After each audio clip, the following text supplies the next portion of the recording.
Once you have your checklist, now you can start to put all those requirements in some semblance of order. You want to start thinking about the flow of your paper. Do you want to go from the most important point to the least important? Do you want to use some sort of timeline approach? Do you want to go from simple to complex, or perhaps the other way around? An outline allows you to explore all these options without having to revamp your entire paper each time you change your mind. Also, the more details you put in your outline, like examples you want to include in the paper, words, thoughts, or ideas, or even alternate options for wording. All these things will help you a ton during the drafting process. So the more details you include now, the less work you have to do later. During this presentation, I will type in black for the general outline comments, those things which will apply to any essay or paper you write for school.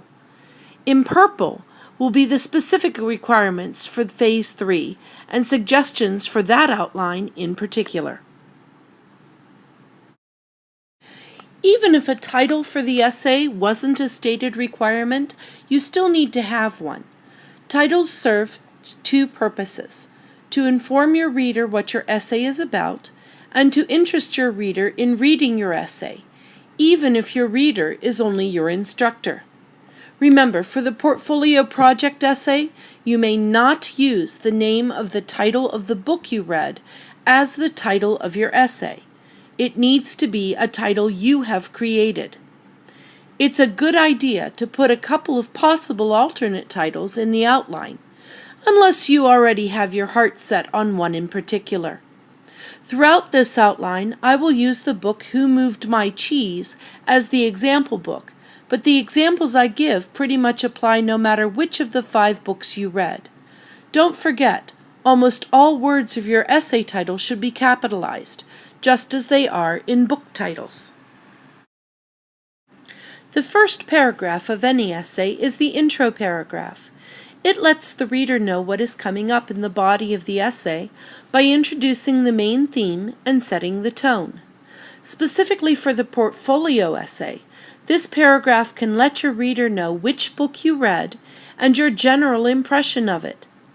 Keep in mind that this is not a book report. However, if you want to spend 1 or 2 sentences summarizing the book's story, this would be the place to do it. This is also a good place for a quote from the book, although that quote really can go anywhere in the essay. You just want to make sure that you have at least one quote in your essay somewhere. Forgetting the quote and the citation can cost you a bunch of points. In the main body of the essay, each paragraph will concentrate on one particular main point. Depending on the length of the essay, you might end up devoting an entire paragraph to a subpoint or supporting idea. However, in the 1-page essay for this class, that would be overkill. Just keep in mind that you want to make sure to hit the important ideas and give examples and explanations for your important ideas as well. I've tried to illustrate that in the purple part of the outline. In the actual essay, I would take the idea that Who Moved My Cheese will help me deal with e-texts and give specific examples of just how it will do that, rather than simply stating it as a fact and moving on. In the outline, I might jot down a few key words about the type of example I'm considering, so that when I do the draft, I don't have to try and remember what I wanted to say. As you are making your main points, don't forget that each of them should be a separate paragraph. If your paragraph is approaching half the page, it is too long, and you need to break that paragraph into 2 smaller paragraphs.